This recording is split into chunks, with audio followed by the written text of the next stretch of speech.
சவுக்கு சங்கர் அங்க வாந்தி எடுக்கிறாரு. அவர் வாந்தி எடுத்தா போடுவியா அப்படியே?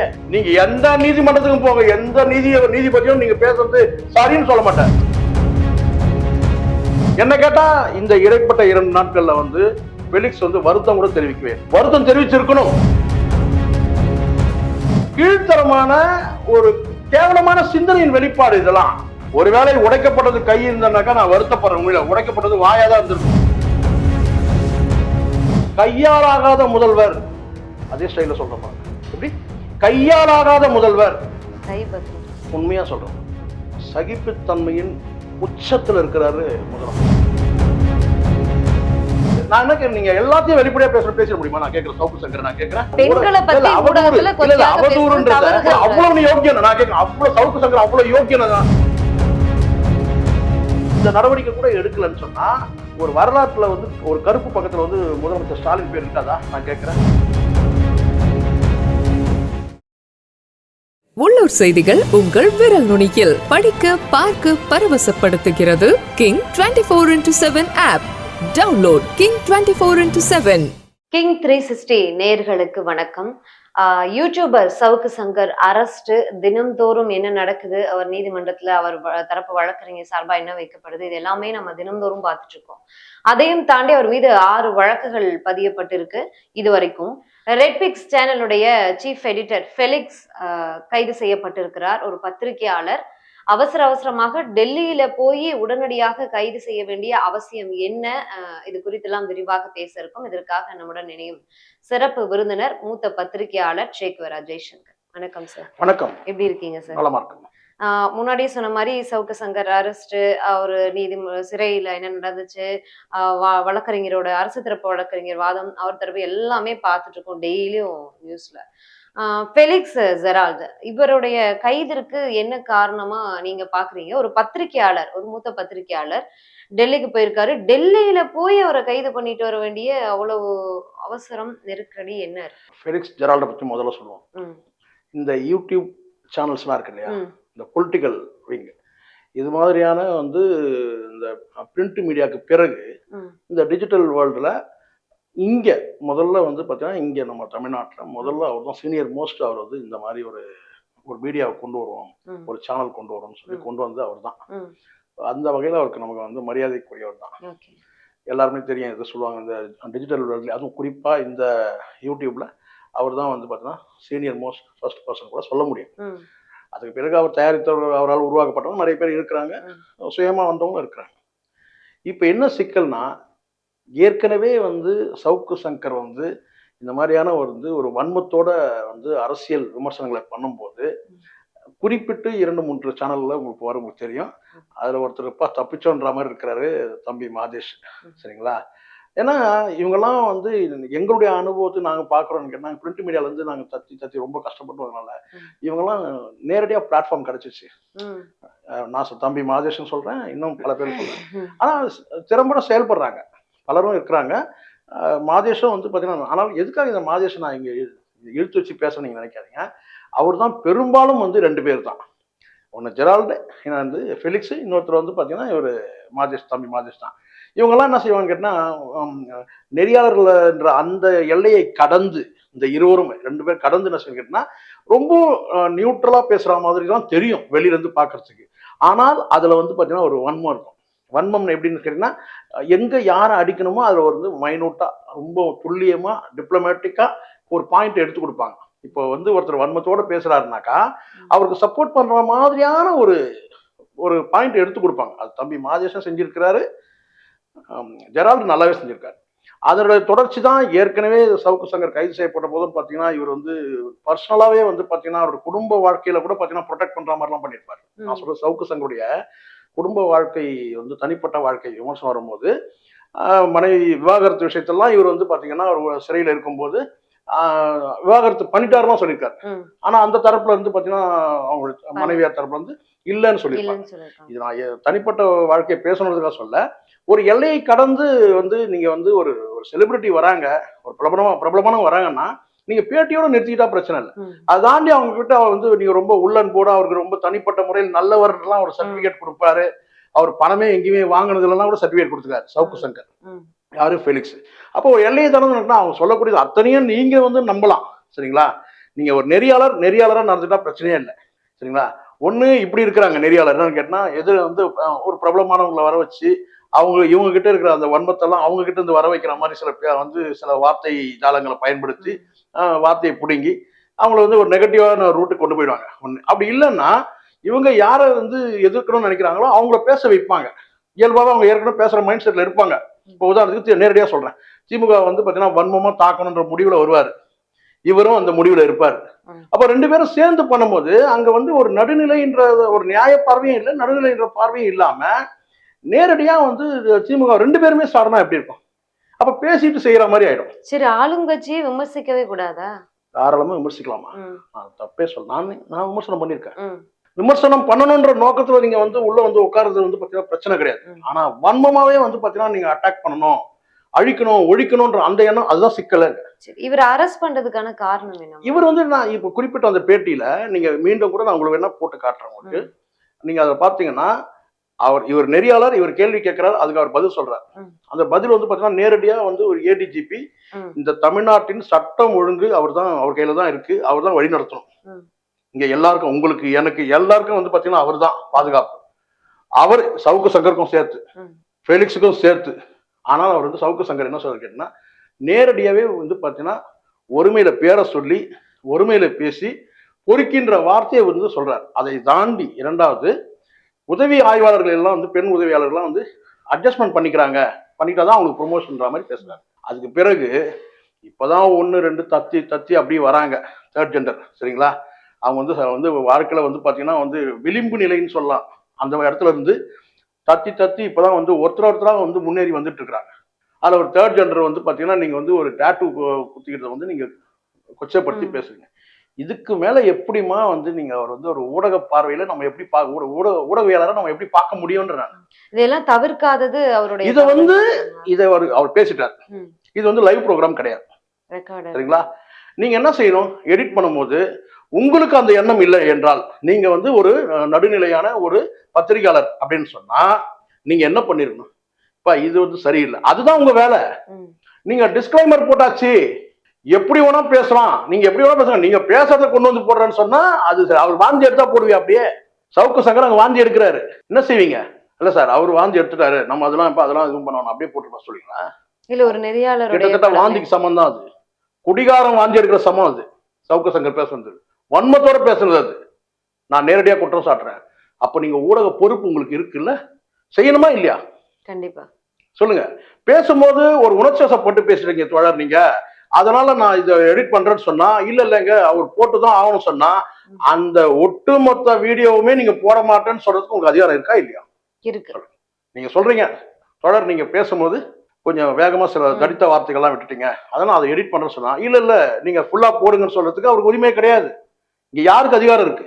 சேனல் நீங்க முடிவு பண்ணல. அப்ப நீங்களும் சமூக பொறுப்பு இல்லாம ஒரு உச்சநிலை உயர் அதிகாரி, காவல்துறை அதிகாரியை நீங்க வந்து போற போக்குல நீங்க வந்து பேசிட்டு நீங்க வந்து போனா அப்போ இதுக்கு மேல உங்களை கைது பண்ணணுமா வேணாமா? ஃபெலிக்ஸோட கைதுன்றது வந்து பாத்தீங்கன்னா தாமதமான கைது. இன்னும் ஒரு 2 நாளுக்கு முன்னாடியே எடுத்துருக்கணும். இவருக்கு பேச்சு துணைக்கு ஒரு ஆள் வேணும் சவுக்கு சங்கருக்கு. அவர் என்ன கேட்டா ஒரே சிறையில வைக்கணும். ஏன்னா அவருக்கு பேச்சு துறைக்கு வந்து சரி எத்தனையோ அவதூறு வழக்குகளை பார்த்திருக்கோம் நம்ம. அவதூறு வழக்குல மன்னிப்பு கொடுத்திருக்காங்க. ராகுல் காந்தி வழக்குல இருந்து எத்தனையோ வழக்கு இருக்கு.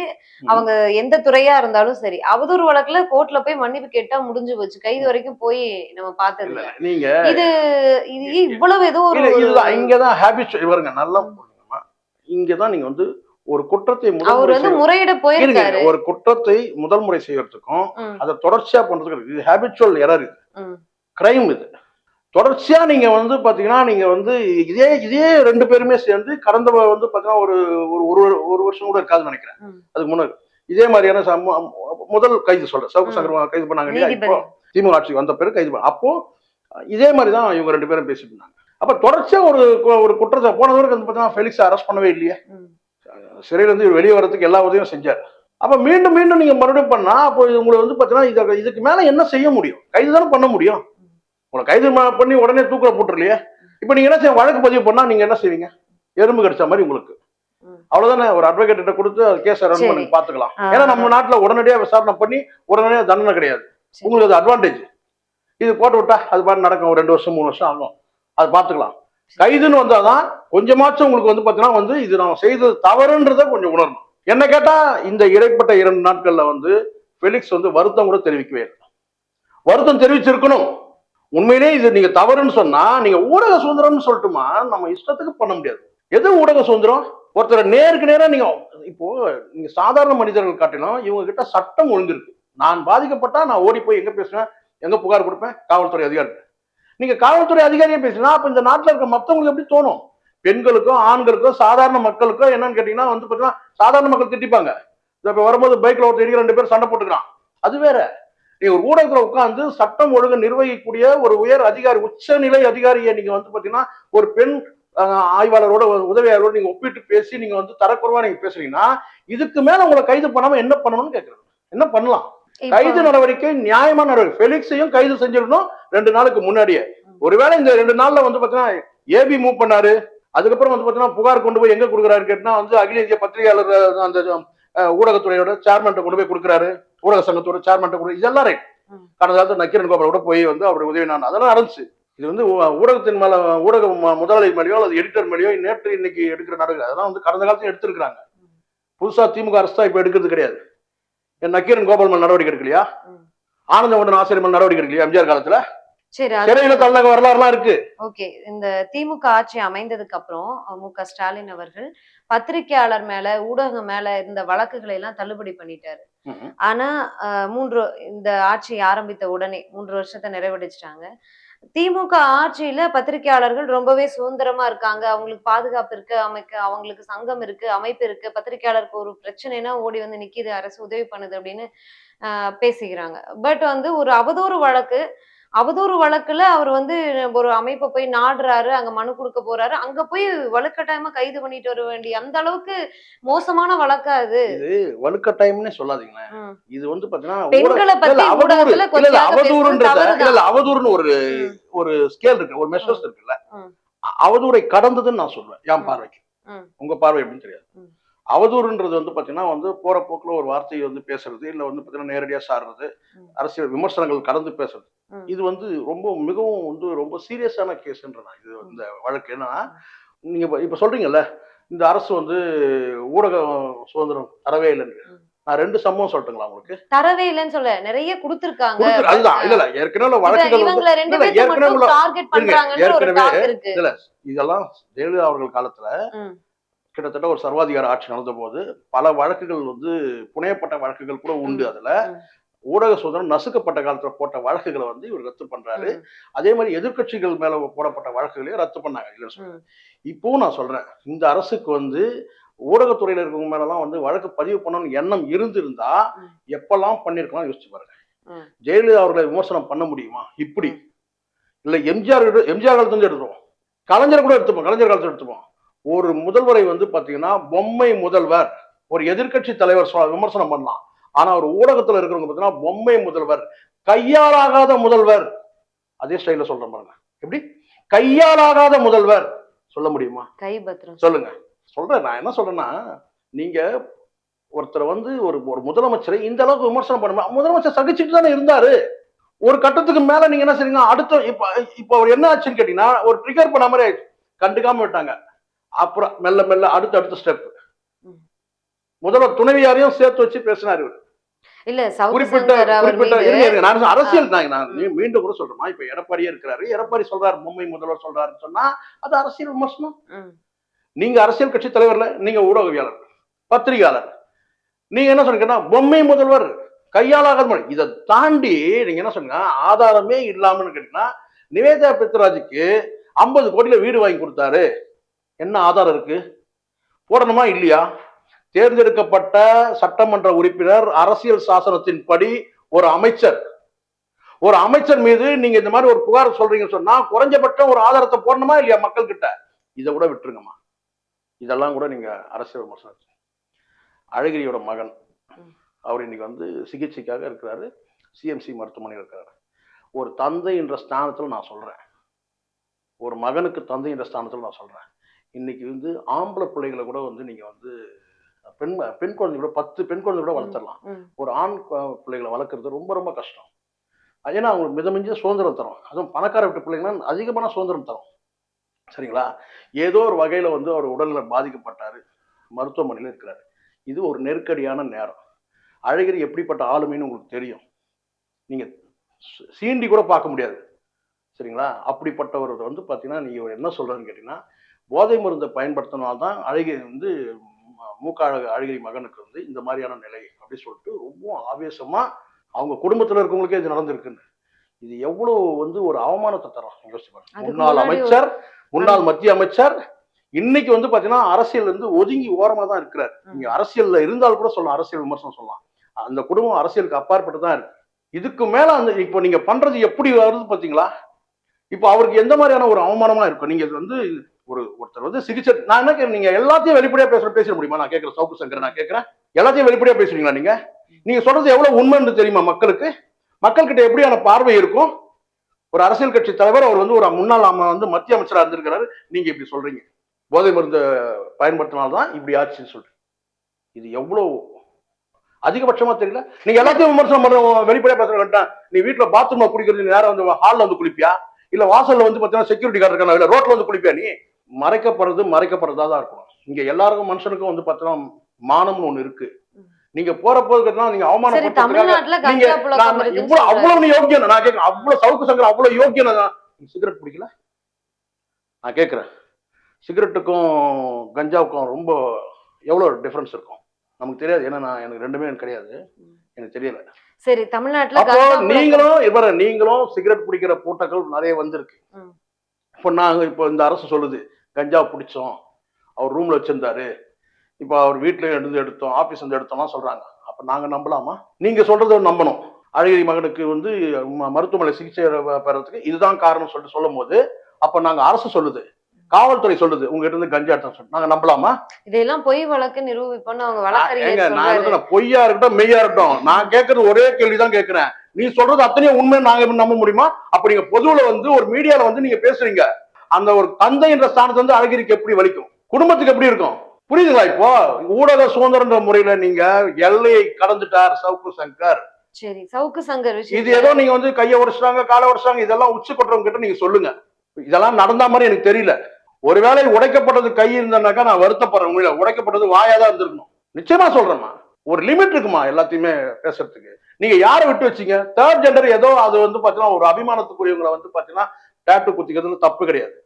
அவங்க யாருக்கு தன்னை வந்து ஒரு குருவா ஏத்துக்கிறாங்கன்னா அவங்களே வந்து பாத்தீங்கன்னா வந்து டேட்டு குத்திக்கலாம். நீங்க அந்த டேட்டுக்கு வந்து வச்சுக்கிட்டாலே வந்து நீங்க வந்து உடனே நீங்க ஒரு லிங்க் பண்ணிடுவீங்களா? நீங்க, நான் கேட்கிறேன். சரி, அதெல்லாம் தவறு. இதெல்லாம் வந்து கீழ்த்தரமான ஒரு கேவலமான சிந்தனையின் வெளிப்பாடு. இதெல்லாம் இங்க எல்லாத்துக்கும் வந்து பாத்தீங்கன்னா இங்க அன்புக்கும் காதலுக்கும் வந்து பாத்தீங்கன்னா சாதாரண ஒரு வந்து பாத்தீங்கன்னா ஒரு ஸ்நேகத்துக்கும் நட்புக்கும் நிறைய வித்தியாசம் இருக்கு. சரி, இது எல்லாமே நம்ம அந்த வீடியோல பாத்துட்டோம். சவுக்கு சங்கர் அவர்கள் பேசினார். எல்லாத்தையுமே காம கண் கொண்டு பார்த்தோம்னா நம்ம இப்ப நீங்க நானும் உட்கார முடியாது.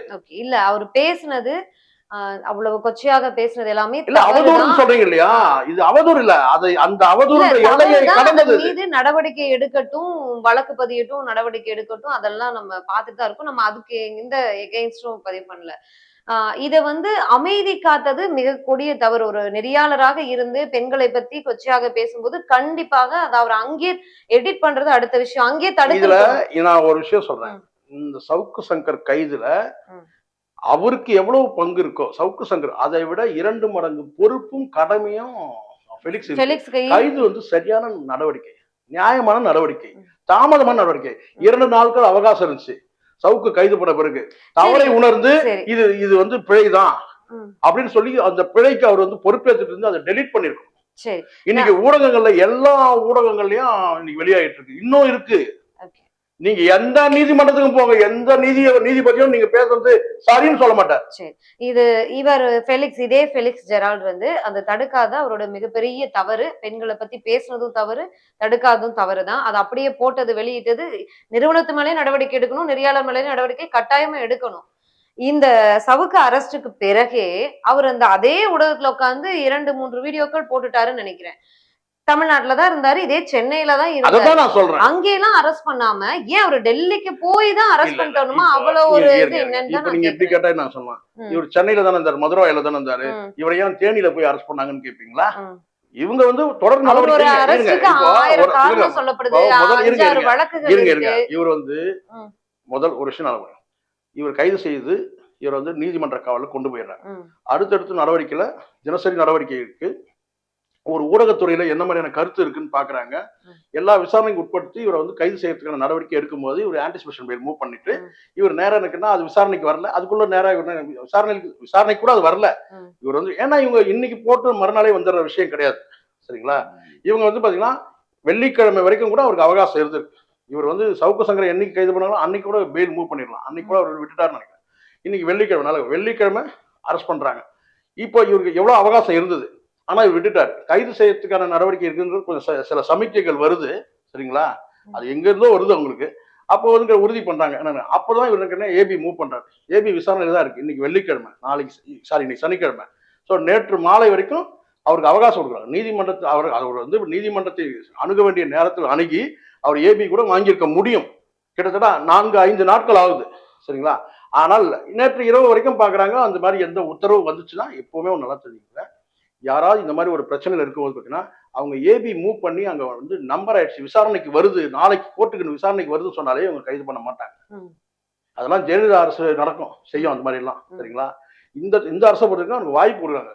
வெள்ளிக்கிழமை நேற்று மாலை வரைக்கும் எந்த வந்து நீதிமன்ற தடை உத்தரவு எதுவும் கிடையாது அவர் கைது பண்றது. அப்போ அவங்க நேரம் வந்து எங்கன்னு தேடுறாங்க. அவர் டெல்லியில இருக்கிறார். டெல்லியில அரெஸ்ட் பண்றாங்க.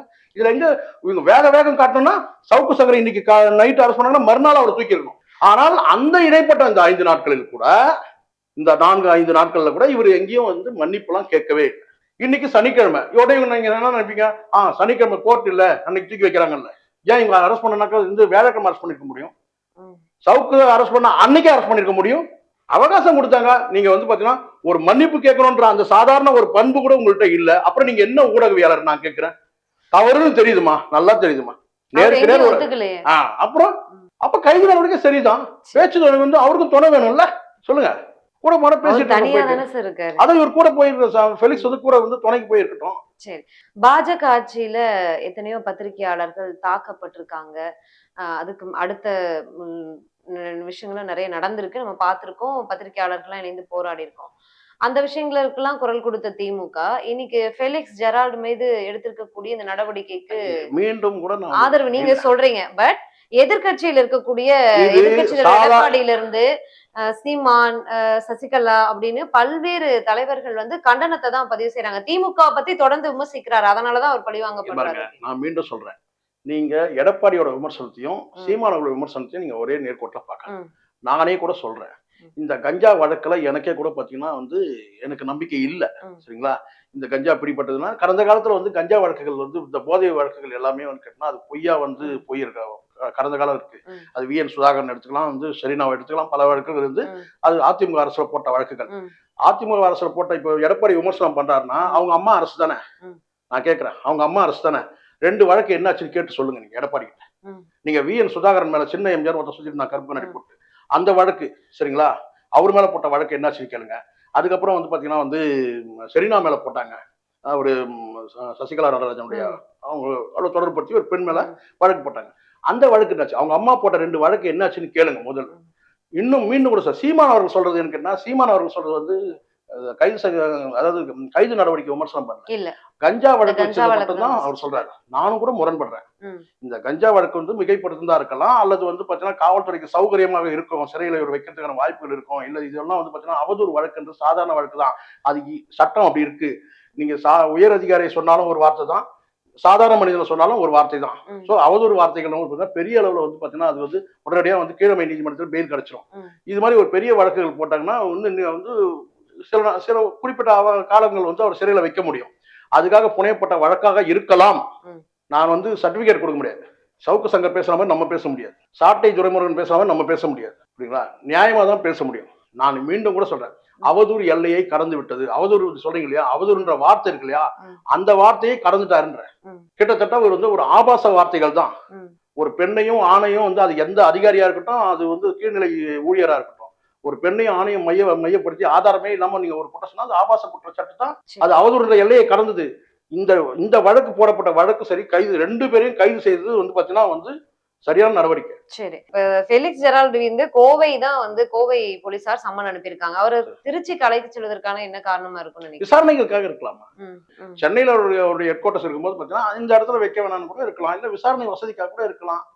சரிங்களா? அதனால வந்து நீங்க எல்லாத்தையும் முடிச்சு போட முடியாது. இப்ப நீங்க கோவை சிறையில கொண்டு போய் அழைக்கணும்னா உடனே இவர் வந்து இவருக்கு ஆகாத அதிகாரிகள்லாம் அங்க இருக்கிறாங்க. ஒரு குறிப்பிட்ட ஒரு அதிகாரி பேரை சொல்லி கூட சொன்னாங்க.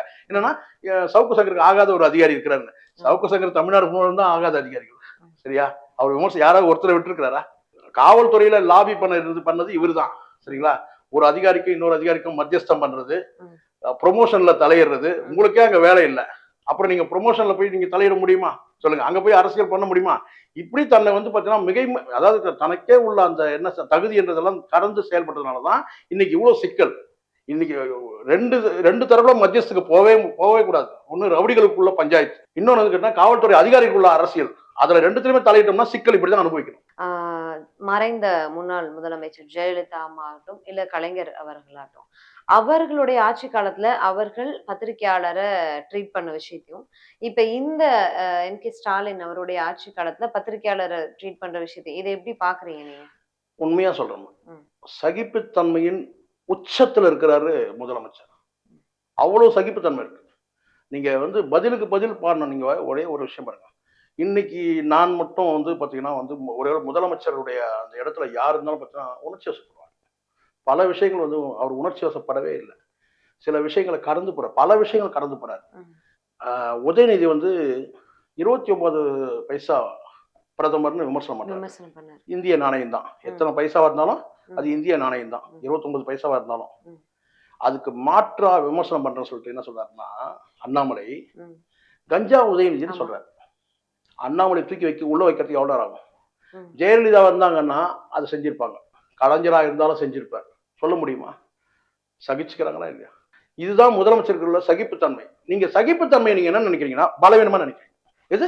அதுதான் இந்த சவுக்கு சங்கர் வந்து கையாலாகாத முதலமைச்சர், பொம்மை முதலமைச்சர், திராணி இல்ல, தகுதி இல்ல, எவ்வளவு வார்த்தைகள். இதுக்கு மேல ஒரு முதலமைச்சர் வந்து பாத்தீங்கன்னா வந்து இந்த நடவடிக்கை கூட எடுக்கலன்னு சொன்னா ஒரு வரலாற்றுல வந்து ஒரு கருப்பு பக்கத்துல வந்து முதலமைச்சர் ஸ்டாலின் பேர் இருக்காதா? நான் கேட்கிறேன். ஒரு தனி மனுஷன் வந்து இவ்வளவு வந்து அசிங்கப்படுத்தினா, ஒரு துறையே கேவலப்படுத்தினா, எல்லாரையும் வந்து ஆட்டி படைச்சான். சரி, குற்றச்சாட்டுகள் இருக்க முன்வைக்கிறாரு. என்ன குற்றச்சாட்டு? துறையில இல்ல ஆட்சியில விமர்சனங்கள் இருக்கு. மீண்டும் நான் சொல்றேன், சவுக்கு சங்கர் நீங்க சொல்றது, நீங்க எல்லாரும் இப்போ அநீதியை கண்டு உன் மனம் கொதிக்கும் என்றால் நீ என் தோழன் சொன்னார் ஜெயகுமாரா. இவர் அநீதியை கண்டு பொங்குனாரா? இந்த சைட்ல பணம் வாங்குறது, அந்த சைட்ல பணம் வாங்கிட்டு தானே பொங்குனாரு. இங்க அறச்சீற்றம் என்பது வந்து பாத்தீங்கன்னா சாதாரண மனிதர்கள் எல்லாருக்குமே இருக்கணும்.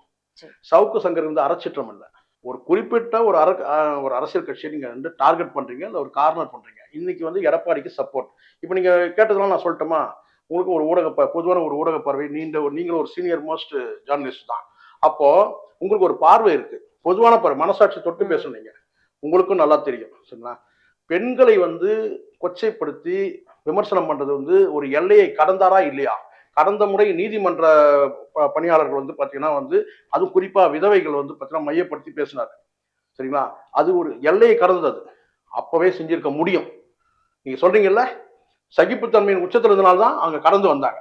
இப்போ மீண்டும் இப்போ வந்து என்ன செய்யுங்கன்னா பெண் உதவி ஆய்வாளர் நீங்க கொச்சப்படுத்தி பேசுறீங்க.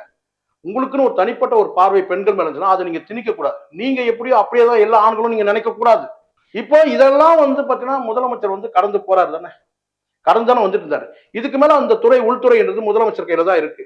ஒரு பெண் உதவி ஆய்வாளர் வந்து ஒரு ஏடிஜிபியை வந்து பாத்தீங்கன்னா வந்து நம்பி பணியாற்றுறாங்க சொன்னா அவரையும் இவங்களையும் வந்து மையப்படுத்தி பேசுற, இதுக்கு மேல ஒரு முதலமைச்சர் எப்படி அமைதியா இருக்கணும்னு நீங்க நினைக்கிறீங்கன்னு எனக்கு புரியல.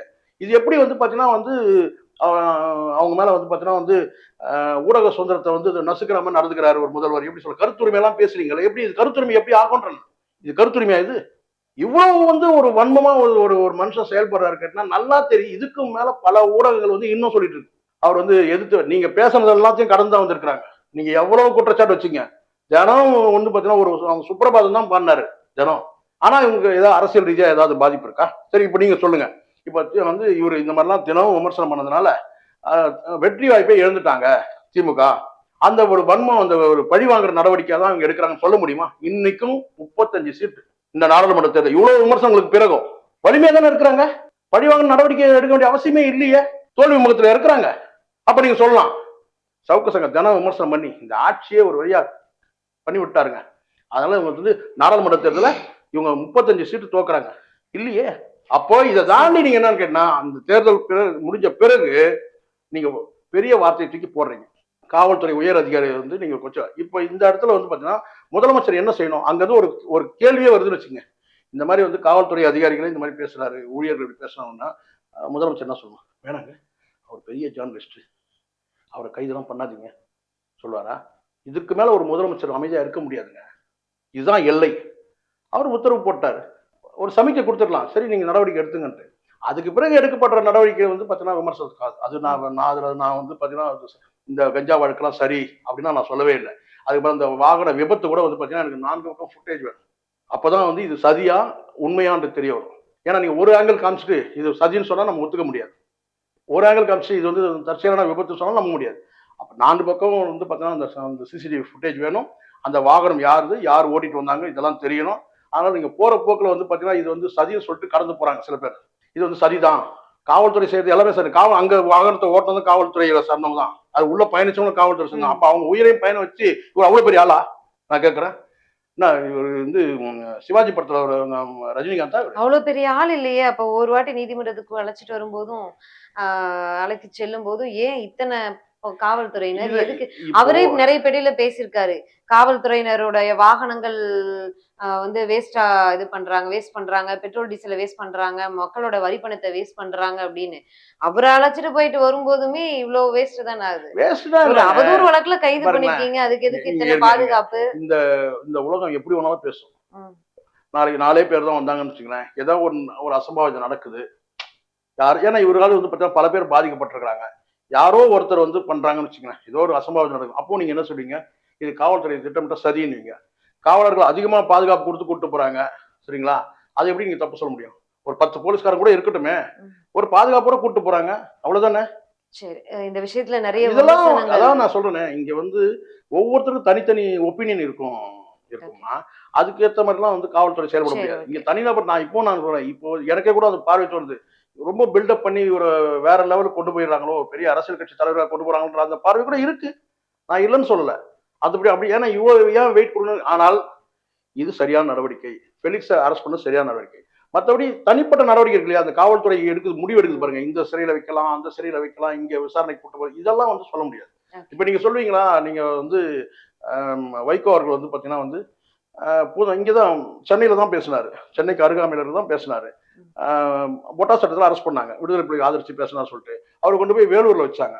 ஏன் புழல்ல வச்சிருக்கலாம், சொல்லிருக்கலாமே, நீங்க ஏன் சொல்லல? இது அந்த துறை முடிவெடுக்குது, எதுக்காக அங்க வைக்கிறாங்க, ஏன் வைக்கிறாங்கன்றது அவங்க முடிவு பண்றாங்க. அதனால வந்து மதுரையில இவரை இங்க தேனியில கைது பண்ணாங்க, ஏன் மதுரைக்கு அனுப்பாம கோயம்புத்தூர்னா அது அவங்க முடிவு, காவல்துறை முடிவு அது. இது எல்லாத்துக்கும் நம்ம வந்து நதி மூலம் ரிஷி மூலம் கண்டுபிடிச்சி ரொம்ப பில்டப்லாம் பண்ண முடியாது, சரிங்களா? இப்போதைக்கு சிறையில இருக்கிறாரு, 3 வேளை சாப்பாடு இருக்கு, சாப்பாடு ஏதாவது குறை இருக்கா? இல்ல. அவர் வந்து அடிச்சாரு பிடிச்சாரு இதெல்லாம் சொல்றீங்க பார்த்தா, இதெல்லாம் கண்ணால் பார்க்க வந்து நம்ம நம்பவே முடியாதுன்ற, கண்ணால் பார்க்கணும். அடிச்சாங்க, கையை உடைச்சாங்கன்னு சொல்றாங்க பாத்தீங்களா, இதெல்லாம் வந்து அவரே சொல்லல. இன்னும் சவுக்கு சங்கரே சிறைக்கு வரும்போது சொல்லல, நீதிமன்றத்துல சொல்றாரு, அது வேற. நீதிமன்றத்துல வழக்கமா அப்படிதான் சொல்லுவாங்க, அடிக்கலாம் கூட அடிச்சாருன்னு தான் சொல்லுவாங்க. நீதிமன்றத்துல சொல்றது நீங்க எடுத்துக்காதீங்க. பொதுவில் வந்து பாத்தீங்கன்னா வந்து ஒரு மீடியால வந்து பேட்டி கொடுத்தாரா என்ன அடிச்சாங்கன்னு சொல்லிட்டு, இல்ல, நீதிமன்றத்துல சொன்னது அது வந்து பாத்தீங்கன்னா பெயிலுக்காக கூட சொல்லுவாங்க, வழக்கறிஞர் சொல்லுவாங்க, இப்படி சொல்லுங்க அப்படி சொல்லுங்க. ஏற்கனவே பொய் சொல்றவர் தானே. நீதிமன்றத்துக்கு எல்லா உண்மையும் தெரியும், நீதிமன்றத்தை யாரையும் ஏமாற்ற முடியாது, சவுக்கு சங்கரை ஏமாற்ற முடியாது, காவல்துறையை ஏமாற்ற முடியாது. நீதிமன்றத்தை விசாரணைன்னு வரும்போது எல்லா உண்மையும் வெளிச்சத்துக்கு வரும். சவுக்கு சங்கர் எப்படிப்பட்ட ஆளுன்றது நீதிமன்றத்துக்கு தெரியும், அவர் எப்படிப்பட்ட ஹரிச்சந்திரன்றது நீதிமன்றத்துக்கு நல்லா தெரியும். அதனால இங்க யூடியூப்ல உட்காந்து பேசுறவங்க ஆதரவா சில பேர், எதிராக சில பேர் பேசுவாங்க, ஆனா இங்க நியாயத்தை தான் பேசுவோம். சரி, ஓகே. இந்த வழக்குல பல்வேறு விமர்சனங்கள் இருக்கு. ஃபெலிக்ஸ் ஜெரால்டு வழக்குல அடுத்து என்ன நடக்குன்னு பொறுத்துன்னு பார்க்கலாம். நன்றி. நன்றி. உள்ளூர் செய்திகள் உங்கள் விரல் நுனியில் 200 கோடி பார்வையாளர்களை கடந்து கிங் 24/7 ஊடகம் செய்தி, பொழுதுபோக்கு, உடல் நலம், தன்னம்பிக்கை, வேலை வாய்ப்பு, சினிமா செய்திகளை படிக்கவும் பார்க்கவும் பரவசப்படுத்தவும் ஒருங்கிணைந்த செயலியை அறிமுகப்படுத்துகிறது. Download king 24/7.